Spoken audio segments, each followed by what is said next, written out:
My name is LizMcGee, Prophecy for the Last Hour. Shabbat Shalom. I'd like to encourage anyone to subscribe to this channel. There is a lot of meat. There is a lot to be ingested, digested, meditated upon. So if you'd like to subscribe, hit the bell, I think you'll find some great information for your journey. I'd like to talk today, oh my gosh, about this whole, I started last week kind of talking about the stone, the rock of Israel, moving into this whole, which has blown up to be a huge little controversy or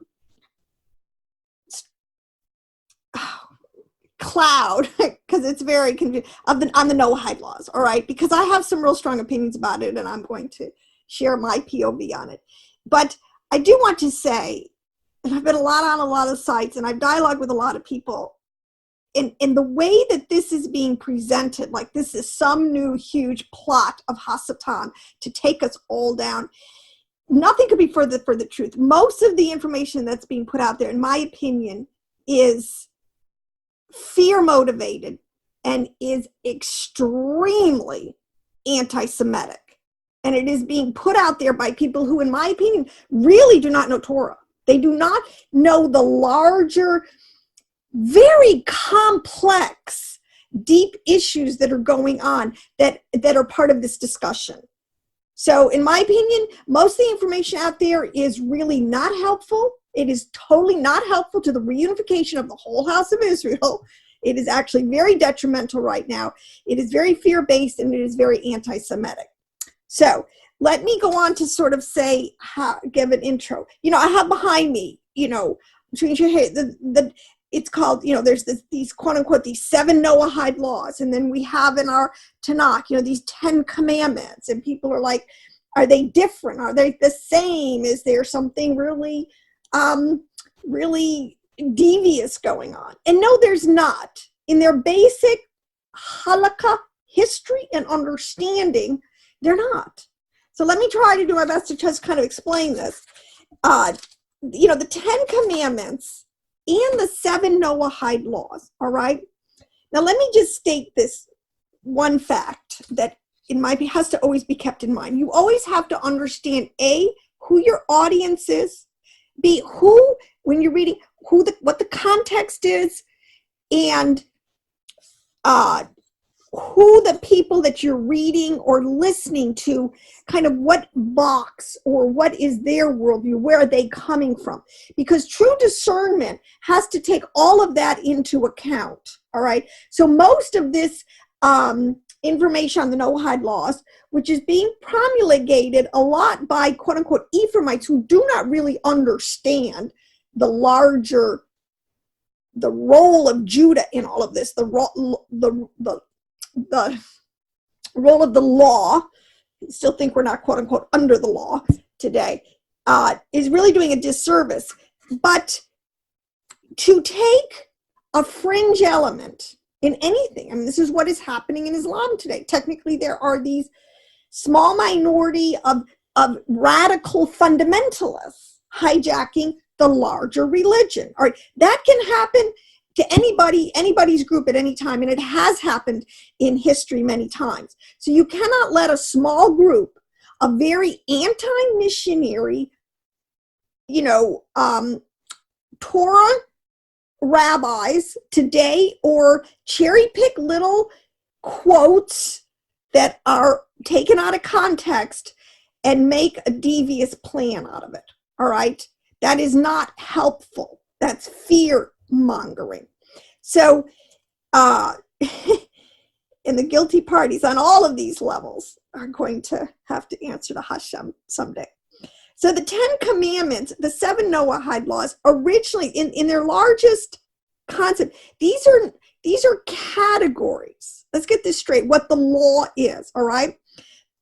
And before I go there, I want to just say this other thing, because what I say, you have to understand something in this discussion. This is a very Jewish discussion, actually, because the Noahide laws and the 10 commandments are all Old Testament in the sense they come from the writings of the house of Judah. And if you were a very Torah knowledgeable person, you would understand that these categories of commandments run through the whole Tanakh, even into the New Testament. Paul totally, Yeshua totally uphold the concepts of righteous laws that everyone is to live by. All right. That is fundamental to the whole concept of halakha, and that is fundamental to the concept of the Old and the New Testament. But what needs to be truly understood a little bit more in this discussion, especially Ephraimites who think they can, understand this thing, is it is only the Jews. See, we don't understand. The Jews are the only people on the planet who have kept in the house the writings, but not just the writings. They have kept the detailed traditions, the expository explanations, the applications, and the development through thousands of years from Adam of the law. All right. They did this. You have done this through, a united kingdom, a divided kingdom, 2 temples, exiles, dispersion, you name it. But they have always retained a core halakha body of understanding that is actually a gift from Hashem and to the nations. All right. So in any of this discussion, to rule out and not to understand this, you're only going to shoot yourself in the foot, because Ephraim did not do this. Ephraim went off, us Ephraimites coming back to our roots. We don't understand. We didn't do this. All right. We have other things that we're doing for Hashem. We are a part of the plan. But in terms of keeping the writings, we did not do that. All right. And it doesn't give us the authority. So we don't have a lot of authority in this. Authority on the halakha does belong to the house of Judah. It's in their birthright. It is stated in the promises in many different ways. Judah would always be a scribal house, and as Paul says, to Judah was given the law, the testimony, the prophets, the temple worship.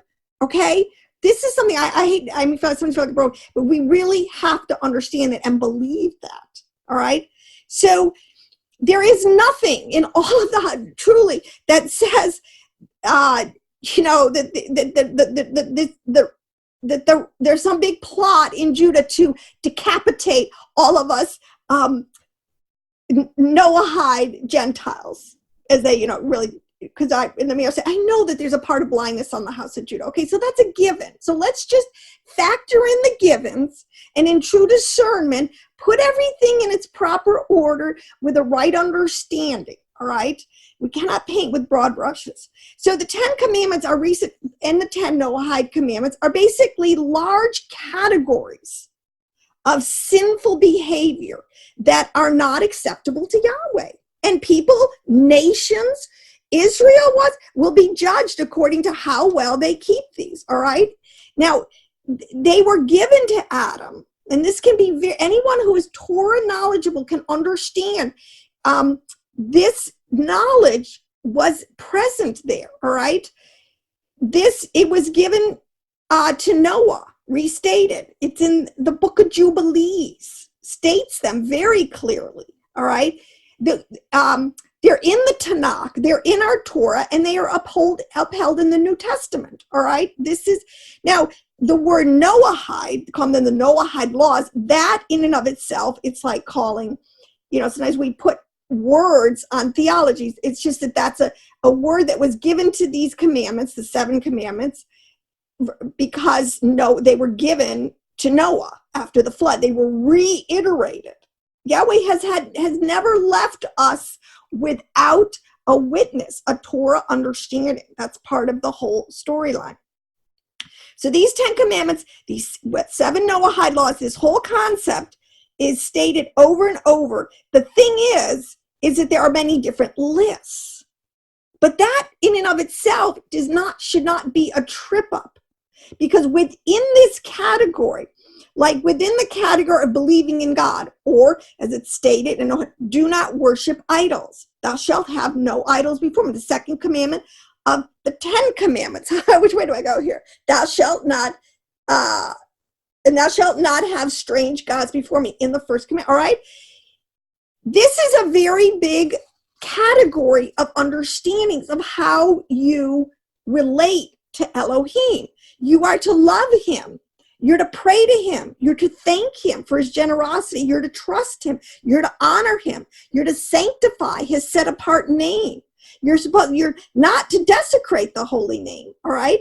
You're to move away from those who do not believe in him, such as atheists. You're to have no part with, atheists, infidels, impious people. You are to have a direct relationship with Yahweh Elohim, not through any intermediary. That's the part about idolatry. That is what is forbidden, to pray among others to angels or to dead people, past, present, all right? This is all part of, but let's just say this is the whole point of why you make a redacted Bible. You don't want to carry whole suitcases to church all the time. We can't be walking around with suitcases. That's why you have a library. Okay, that's why you should have a library at home with a lot of books going into great detail on this. This is what the Talmud, the Mishnah, this is what the Jews have kept. All right, so they were given to Noah and to Adam. They were given on Mount Sinai. They are part of the Torah. Now, this is where, and you have to know deeply the nuanced details of the story. Because, yes, they were reiterated. The 10 Commandments were totally reiterated at Mount Sinai to the Israelites and given for, again, the whole human race. All right? But what was also given on Mount Sinai to the Israelites as they were to become a holy nation of priests was a whole kind of new set of nuanced understandings. So you can't mix up this whole concept, all right? The law is made for many different kind of people, all right? There's different categories for different, I'm not a guy. I don't live in the land of Israel, I'm no longer an unmarried woman. So there's tons of the law that apply and then don't apply to me, to all of us, all right? If a Gentile studies the law, and this is where it's stated over and over again, that if the Gentiles study the law for the purpose of observing the moral laws of Noah, the famous Rabbi Meir says he is as good as a high priest, and quotes, "You shall therefore keep my statutes and my judgments, which if a man do, he shall live by them." The text does not specify whether it's an Israelite, a Levite, or a prince, but simply a man, even a Gentile. And we know that that word is generic, humankind. All right? So even children are responsible to keep parts of Torah that would be applicable to them. So this is where we shoot ourselves in the foot many times, because we don't, most Gentile Christians and most Ephraimite teachers today that I can gather, except those that are really beginning to get steeped in a deep understanding of the writings of the Hashut, do not have enough of a respect for the halakha, the law, and the writings and the rulings. And so I'll give you a good example. So one category, let's see where it is. You shall have no other fault. You shall not steal. You shall not covet your neighbor's wife. I think that's the one for adultery, all right? Sexual sins. In a lot of different lists, they list it as incest. They list it as sexual immorality. They call it fornication. You shall not, but these are all sexual sins. So the large category is number 4, respect the family. Do not commit immoral sexual acts, all right? There's a lot of stuff in that. It goes bestiality, homosexuality, incest, adultery, fornication. There's all sorts of, this is with the rabbi, they've left no stone unturned, so to speak, all right? In this whole category, mankind sexuality. So it's not, you might have one large heading, respect the family, which I think is pretty lame because it's much bigger than that.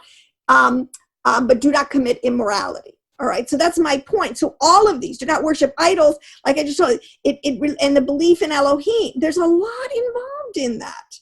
All right. And there have always been always righteous, pious Gentiles who have done that. I will tell you, Job was a righteous, pious Gentile. He was an Edomite. He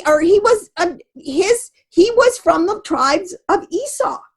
Okay, so, or Ishmael. I think it's Esau. I have to. But the point is, he was not a pure-blooded Israelite. All right. Yet he's got a book in our Bible. He was an extremely righteous Gentile. All right. Even before there was, quote unquote, anything called the nation of Israel. All right. This fear of these Noahide laws, like all of a sudden and it's really, again, from one sense, I can understand there's a new push on it, but I mean, the Ten Commandments have always been the basis of the bedrock basis of all Judeo-Christian morality. And many of the nations have a lot of these commandments built into their systems, all right? But what's going on today, those who are promoting and interpreting these new, quote-unquote, Noahide laws in such a negative way, it's an exaggeration, it's a scare tactic, and it's extremely anti-Semitic, all right?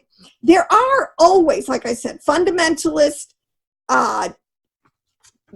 people who will go to the extreme. If you understand, this is something, I'm not beyond the scope of this video, but when Yeshua is talking to different Pharisees, there were many sects or schools of Pharisee, the major ones being the school of Hillel and the school of Shammai. You need to educate yourself on that, because that makes the whole text open up. And what Yeshua is saying, especially these Shammai, how do you ever say it? School of Shammai Pharisees, extremely hardcore fundamentalists, totally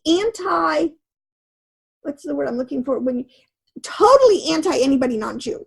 I mean, totally didn't want anything to do. They were a real problem group at the time when Yeshua was coming and trying to reach out to the lost sheep. Paul had a lot of problems with these people. Yeshua had a lot of problems with these people. Okay.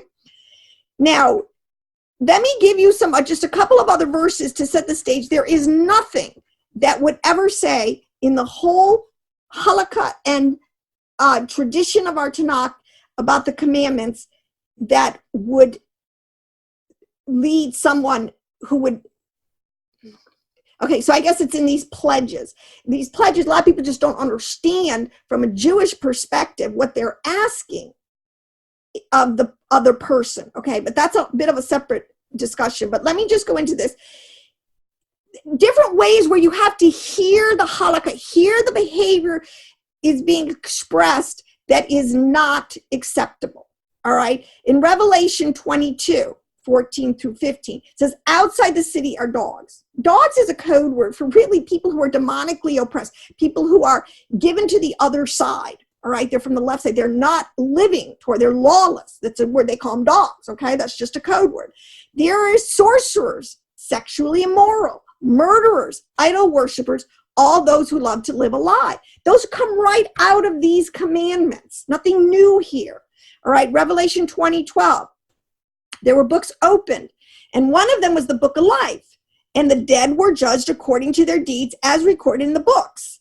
And this is even after the 1,000 years. So this whole concept of Torah is going to even amp up more so in the millennium. But it says, and the dead were judged according to their deeds as recorded in the books. All right, but to the cowardly, the unbelieving, the abominable, murderers, and sexually immoral, sorcerers and idolaters, and all liars, their place will be in the lake of fire that burns with sulfur. In the lake that burns with fire and sulfur. It's the second. Okay, so this is all over our Tanakh from Adam all the way up to the end of the book of Revelation. Here's the patience of the Kodesh ones, the saints, the holy ones. Here are they that keep the commandments. All right, of Elohim and the testimony of Yeshua. And that's in Revelation 12. It's a two-folded, two-edged sword. Now, let me read it to you. Okay, so here I have, the Noahide Laws, the Ten Commandments. Let me just quickly read it to you out of the book of Jubilees, which is in many ways another text within like a Dead Sea Scrolls. This is a very priestly text, all right, that is very well received, very well read, and very well studied pre-Yeshua. Okay, this is definitely literature, accepted literature in the Second Temple period. And in the 28, in Jubilees 7:20 to 28, it says, and in the 27th, 28th Jubilee, Noah began to enjoin with his sons, upon his sons, the ordinances and commandments and the judgments that he knew. And another thing we have to understand that's so important in this discussion is that when you use the word law in the Greek, there's only, again, one word, nomos, for law. In the Hebrew, there's over 10 words that describe the different nuances, different types of laws for different types of people. Okay? So that's why it's already says there's ordinance, commandments, there's judgments that he knew. And he exhorted his sons to observe righteousness, to cover the shame of their flesh, to bless their creator, to honor their father and mother, to love their neighbor. So if anybody thinks that's some just flat New Testament concept, and to guard their souls from fornication and uncleanness and all iniquity.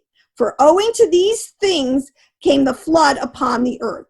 And whosoever sheddeth man's blood, whosoever eateth the blood of any flesh shall be destroyed from the earth.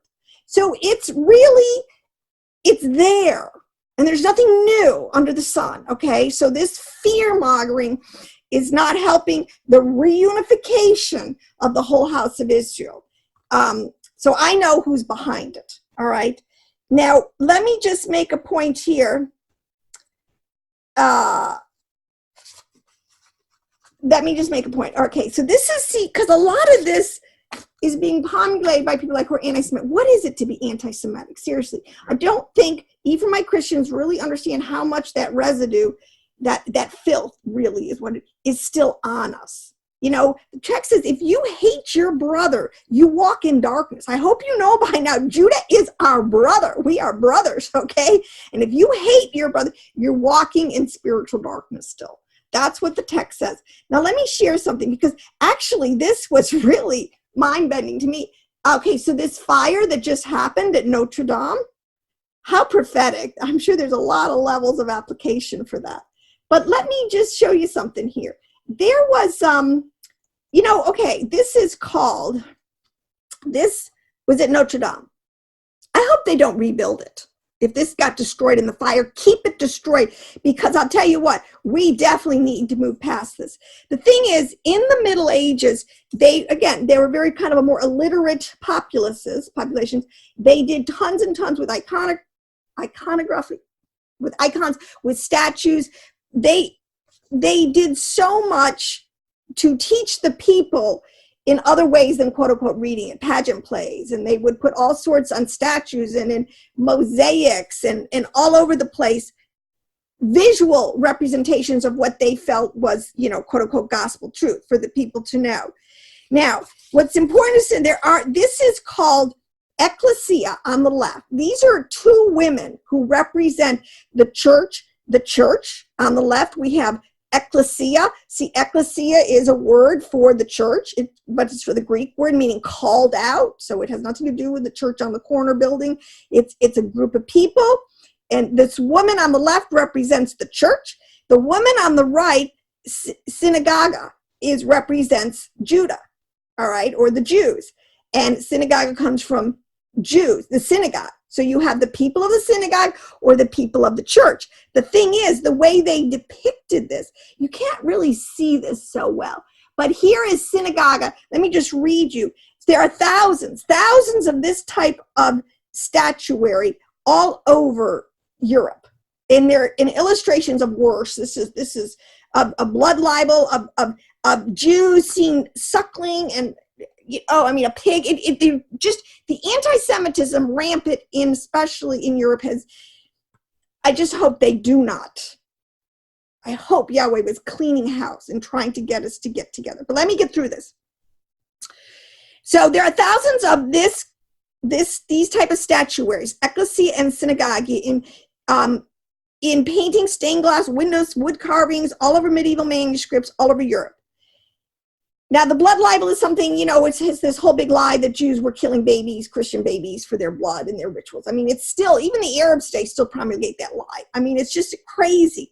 But the medieval figures reflect a Christian belief that is sometimes called supersessionism, supersession or ultra-dispensationalism, or let's call it replacement theology, that Jesus was the Jewish Messiah and that Judaism as a religion was therefore made unnecessary by its own tenets once Christianity was established and all the Jews were converted. So what they do in this statue, and let me pull up another one. Let's look at it in this one. Here's another one. Here's this on the left side, ecclesia. All right, she's all trained. She's got a crown, she's got a staff, she's got the chalice, she's all bright. A common motif, let me find this in. It is where the church is triumphant and the synagogue defeated. So in other words, over on the right-hand side, her synagogue, she's looking down. Actually, she's blindfolded in some of these, or in some of these, they actually put a snake over her eyes. She has, the Torah is kind of falling off her side. She has a broken staff. So everything in this depiction is showing how Judah failed and we're the ruling, we're the ruling queen on the block here. This is so anti-Semitic, but so synagogue is depicted with her, depicted here with her head bowed, broken staff, the tablets of the law slipping from her hand, and a fallen crown at her feet. Ecclesia stands upright with crowned head and carries a chalice and a staff adorned with the cross. These have been displayed all over Europe since the Middle Ages, and they're like the political cartoons and posters of the age. They ridicule and make carnage, and they were both promoted and governmentally sanctioned, both of these. Now, the concept here, now, I will show you what's very interesting, where we're going. Okay, now, this is a very modern rendition of ecclesia and synagogue, but let me read here. Because this is another whole discussion, but see, if you still have replacement theology in your mind and you don't understand the two houses, you don't understand the 2 days, you don't understand Paul, you don't understand what's been going on, how Yeshua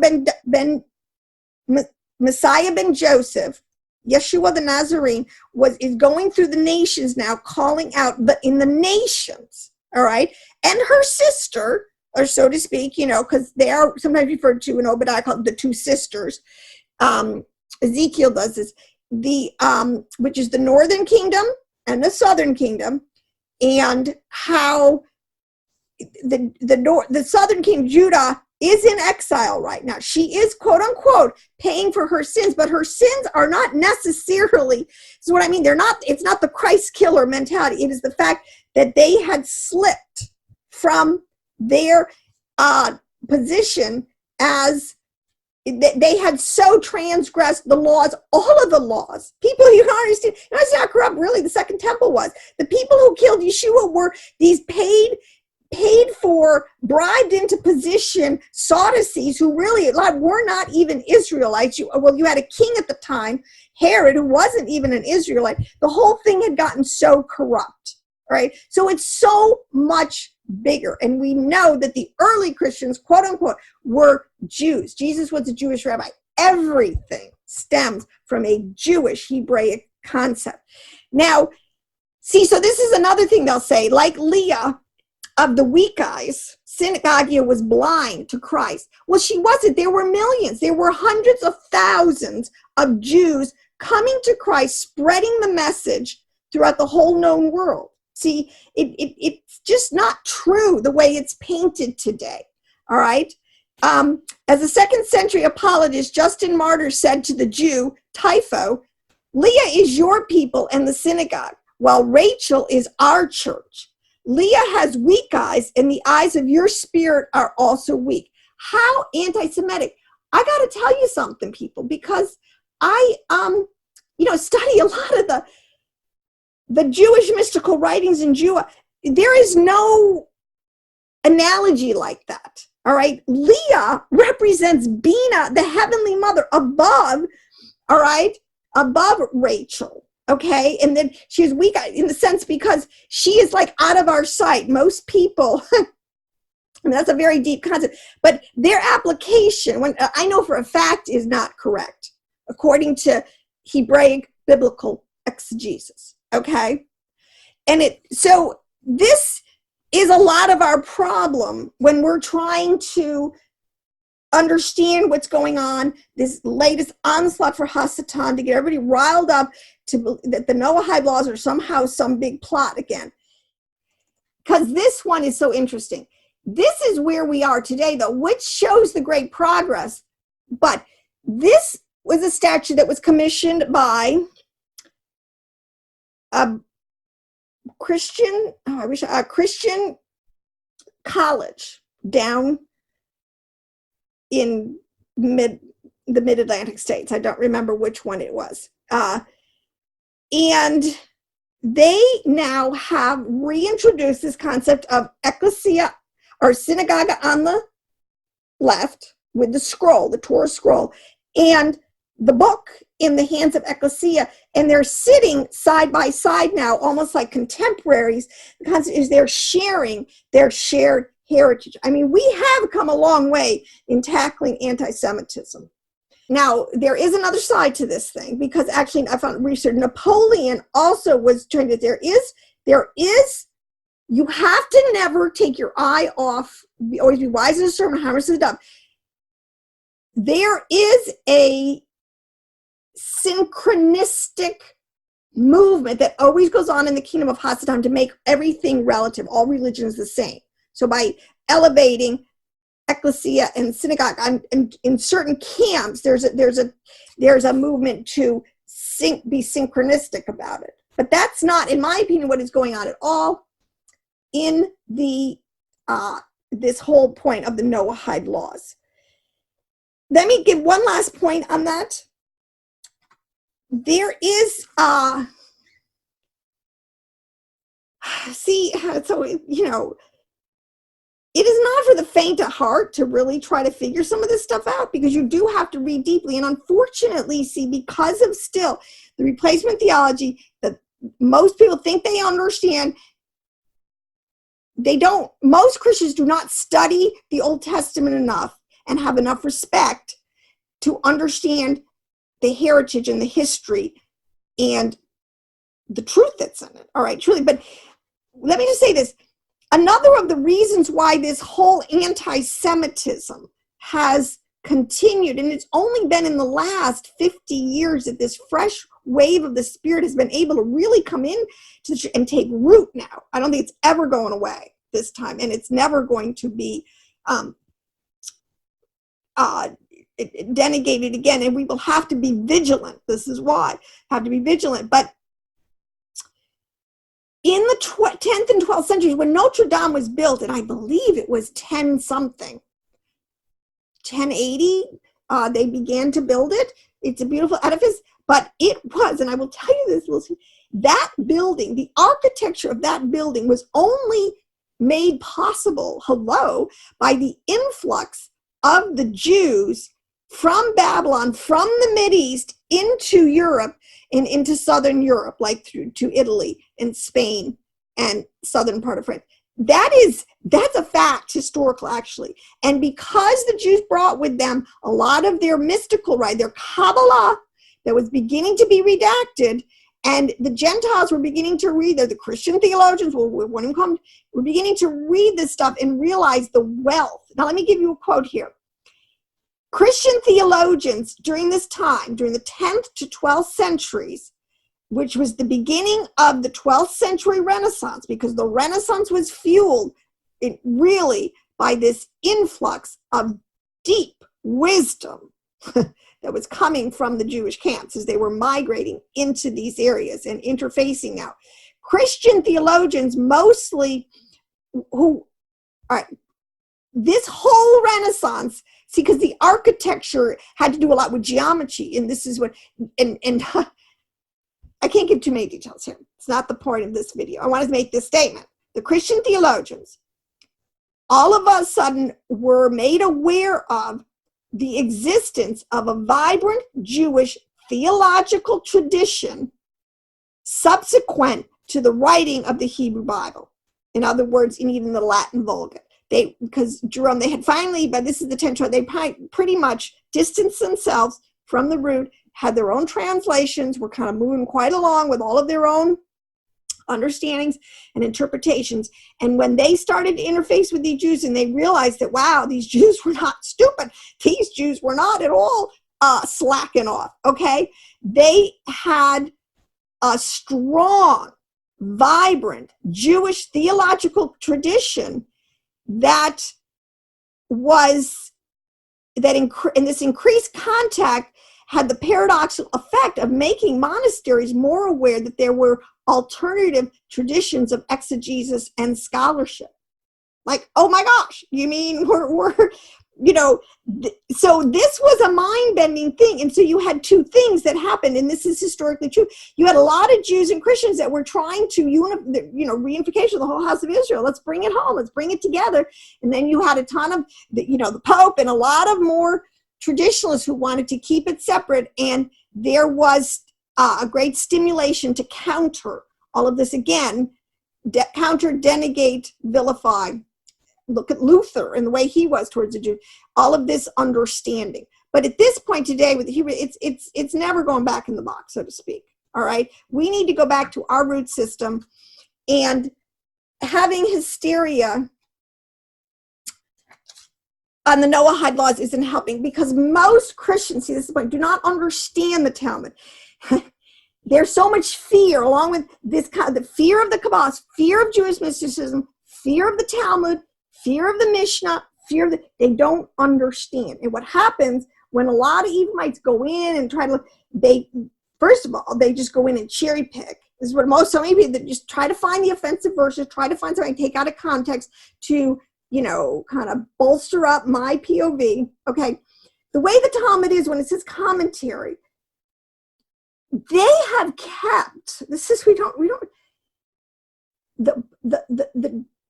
like I said in the beginning, the dialogue between of the sages and the prophets of halakha, and not just the halakha, the agadah. There's so many components to this: the mystical traditions, the oral traditions, the halakha, keeping alive, the temple worship and the order of what was going on. That these works are, first of all, they're encrypted.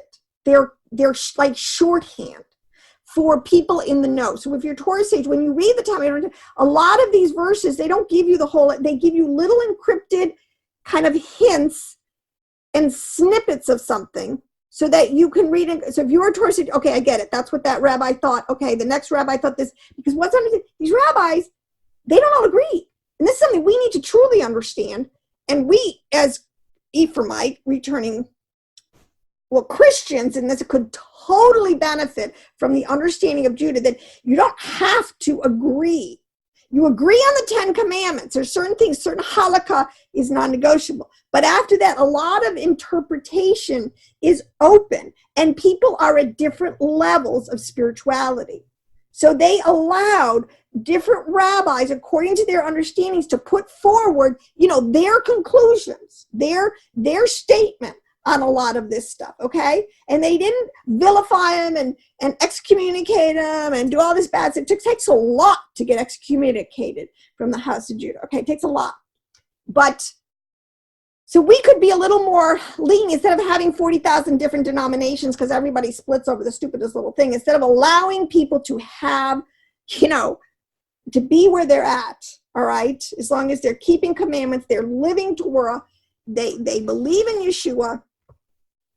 So it's important to understand that that is how these things are written. They're meant to be, number one, read by people who are Torah scholars, all right? So if you go in there blind, you might, like anything, get burnt. It's like the Kabbalah. The Kabbalah should not be tackled or taught to children. It's very deep. It's for people who, number one, will commit themselves. It's not a fly-by-night reading. It's not something you just, you have to commit yourself to learning. It's like if you want to be a lawyer or a doctor, you got to commit yourself to the process. This is how Torah sageness works, all right? You have to be committed.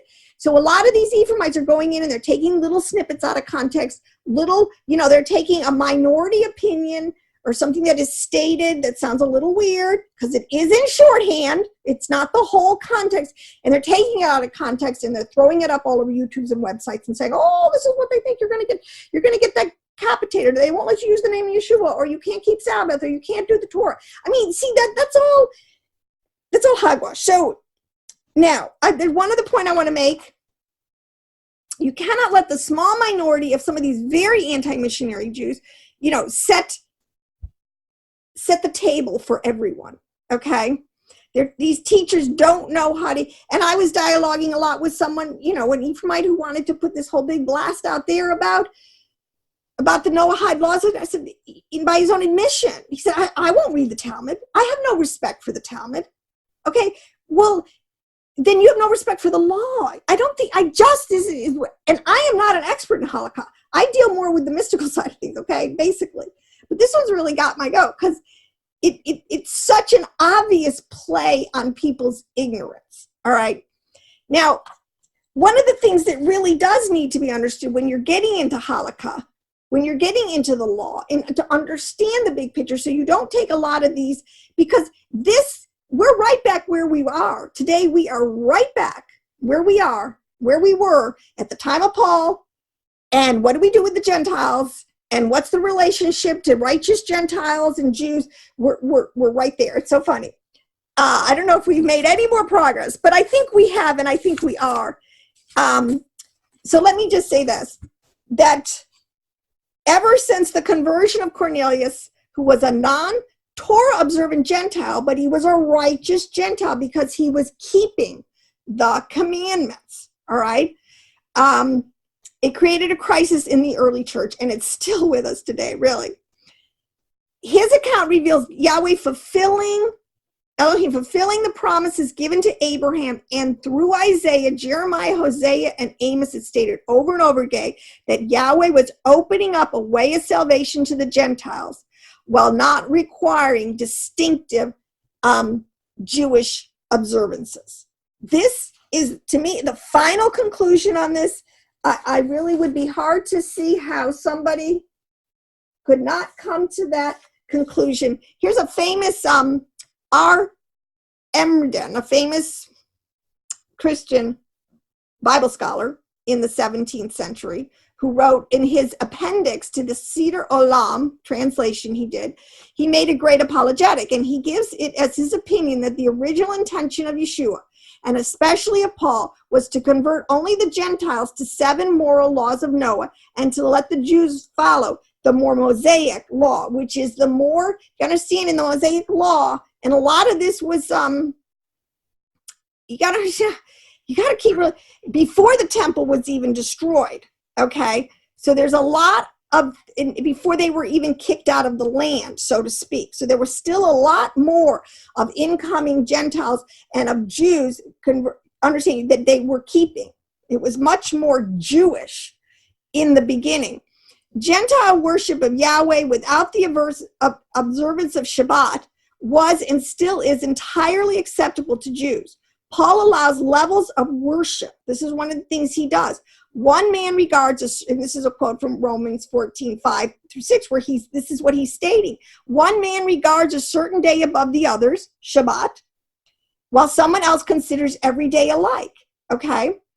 Each one should be fully convinced in his own mind. He who observes a special day does so to the Lord. He who eats does so to the Lord, for he gives thanks to Elohim.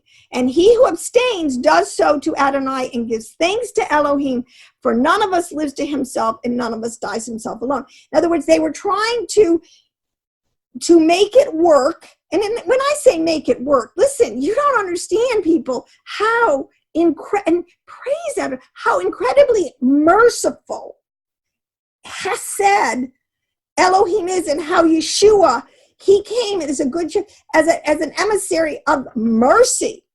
All right, he is not coming in a judgment like he's coming now at the end of the age, which is another whole discussion of Messiah ben David.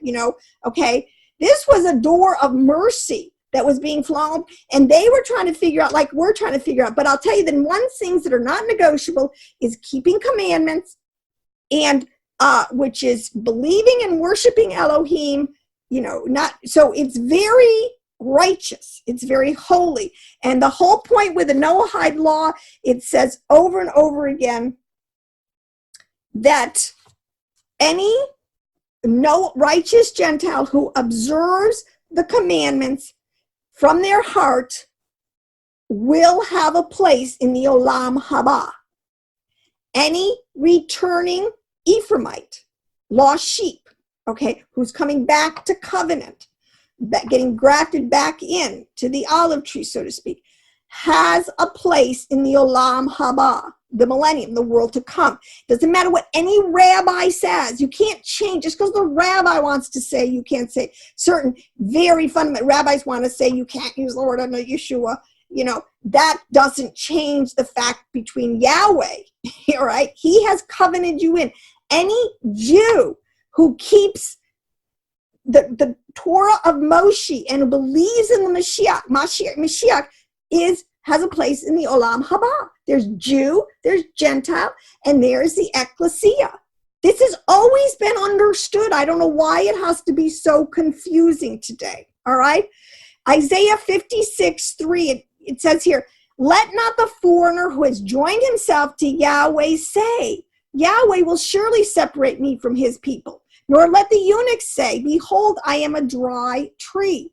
For thus says Yahweh, to the eunuchs who keep my Sabbaths and choose what pleases me and holds fast to my covenant, to them I will give in my house and within my walls a memorial and a name better than that of sons and daughters. And I will give them an everlasting name which will not be cut off. Any foreigner who joins himself to Yahweh to minister to him and to love the name of Yahweh, to be his servant, everyone who keeps from profaning them and who keeps from profaning the Sabbath and holds fast my commandments, is part of the and will have a place in the Olam Haba. And even as it says in 1 John, if you love me, you will keep my commandments. I mean, this is like kind of Torah 101 all through the Tanakh, all through the things. So any Gentile who keeps the moral laws of Noah, and when it talks about the Jews keeping the Mosaic law, that in and of itself is a huge body, because even according to the Jews, there's a lot of the Torah they can't keep because they're not in the land, because there is no temple, because they're in exile. So these are very deep and complex issues, and they should not be treated blithely, painting with broad brushes. Now, let me just say, and I'll tell you a little secret. Oh, man, there is so much messianic fever in Israel right now. And see, this is why in the reunification of the house of Israel, Ephraim, my favorite verse it's on Isaiah. I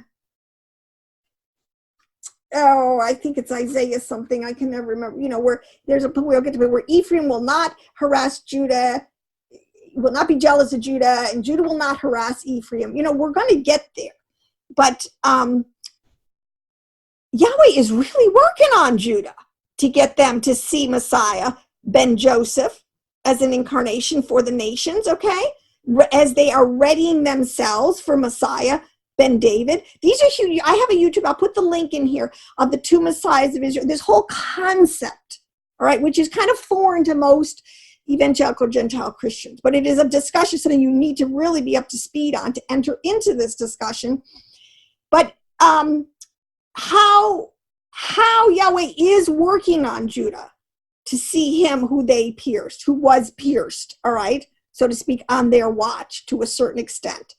But let me, in 1906, this is probably, many of you are probably familiar with the story, but I don't think the impact of it, I think, escapes a lot of people. In 1906, Rabbi Yitzhak Kaduri shocked the world by announcing that the Jewish Messiah was none other than Jesus Christ, or Yeshua HaMashiach, okay? Yeshua HaNazarene, the Nazarene, right? This guy, he was one of the most beloved Kabbalistic rabbis in Israel's history. And I'll tell you what, there have been a lot of beloved Kabbalistic rabbis that they have loved. And I mean, the Ramban, for one. I mean, there's so many of them. And another thing that people really need to understand is a lot of these Kabbalists, because they study Torah so deeply, totally understand, as he did, the role of Messiah ben Joseph and the role in you know, Yahweh, how it's really working out. All right. They are believers in Yeshua. Okay. You wouldn't believe how many Kabbalists are even today, and how much scholarship in the 16th, 17th, 18th century was fueled by a lot of these believing Kabbalists. Now that's a fact. Okay. Now, just let me finish this. He was not the first Kabbalist to acknowledge Yeshua. There has been a long history of the most studied sages of Israel, especially through their study of the Kabbalah, coming to this understanding. Now, mind you, got to understand something. It doesn't mean they're going to join a Gentile church, okay? Because we are not out of the woods yet. This one issue, there are two issues within the Noahide Laws, the whole discussion, that need to be really flushed out, and maybe I'll do follow-up tubes on this, about idolatry and the Sabbath. There are little nuances. You got to understand some deeper stuff going on. Why they think Christians, the Jesus of the Christians, is the way we do, is idolatry. That's a really deep discussion, and I think there's going to be a lot of course correction in the evangelical camps ahead. Anyways, my point is, the impact of this happening was like, it would be like Billy Graham when he died, you know, and Franklin Graham coming out and saying, you guys, I can't, you're not going to believe this, but my father made me swear on a Bible to tell you after his death that he really believes now and understands that Allah is really God. I mean, it's exactly the magnitude of what this was to the Jews. Talk about rock your world, okay? And I know that there are tons of, you know, Orthodox, some of these Orthodox rabbis that are trying to spin it and say it wasn't true, but it happened. It's true. This was his understanding. I know it's true, basically, because if you understand the history of a lot of the Kabbalistic sages, this is where they end. This is where they go. This is where they end up. So, you know, if you think Billy Graham, who came out and it's time to tell everybody that Allah is God, if that wouldn't rock your world, this Yahweh is working very mercifully and very thoroughly in a lot of ways to get Judah's attention. But that's his job with Judah. We don't have to interfere. Most of our efforts are really interfering, making the matter worse, instead of learning the Halakha, learning the Haggadah, understanding the Talmud and the Mishnah, getting a handle on the writings in the House of Judah, the Dead Sea Scrolls, all the extra biblical literature. Oh my gosh, we got more on our plate than we you know, we don't need to be mucking up the thing here. So on that note, I just have one last thing I do want to say, because it's important to the discussion. Because the admonition of anything, if anything, there's always good in, you know, Yahweh works all things together for good. Because it has made me, actually, this whole discussion of the Noahide Commandments, dig a little bit deeper, and I've learned a lot. I have really expanded my understanding in so many ways. This whole discussion is really good because, again, it leads into the discussion of, quote unquote, are we under the law? Are we not under the law? What is the law? What is, you know, what are Paul and Yeshua? What's everybody saying in the first century? Okay. But one of the fundamental things that you will realize and come to understand is the connection between faith and works from its true Hebraic point of view. And this is really worth understanding.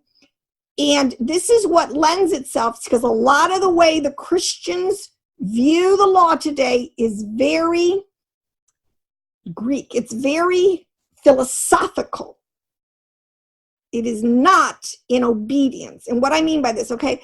So a belief, let me give a couple quotes, that does not bring in its wake fulfillment and a change of life is a false one. That is a biblical concept. If you love me, you will keep my commandments. Or it says, you will know them by their fruit, Yeshua says. If your belief system does not change your conduct, it is not a belief system. It's just an intellectual, you just described as some intellectual concept here. The greatest believer who carries out his belief with great enthusiasm but shows no sign of a complete change in his life is as good as an infidel. Okay, that is true, and that is upheld in the New Testament.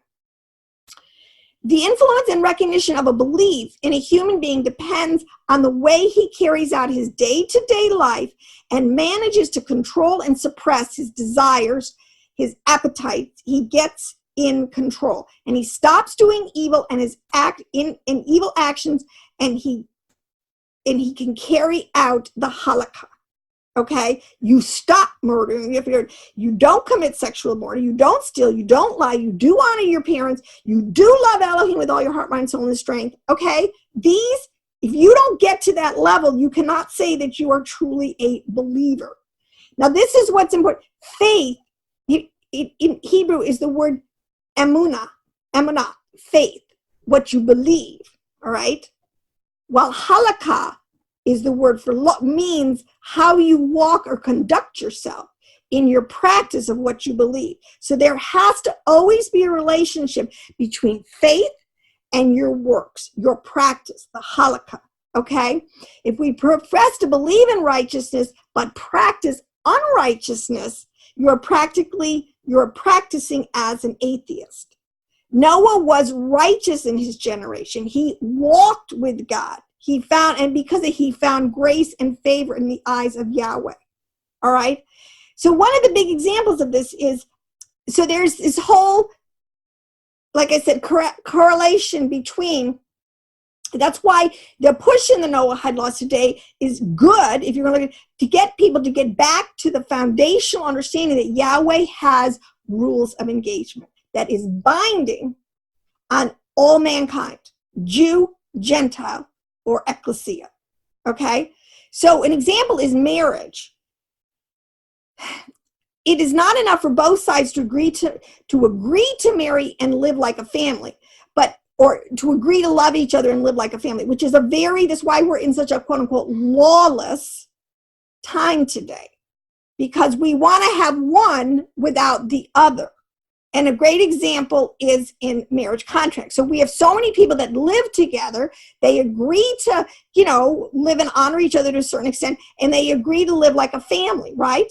But they will not do the legal action that is required, that must be carried out for this agreement to be made formal in the eyes of the world and before Elohim.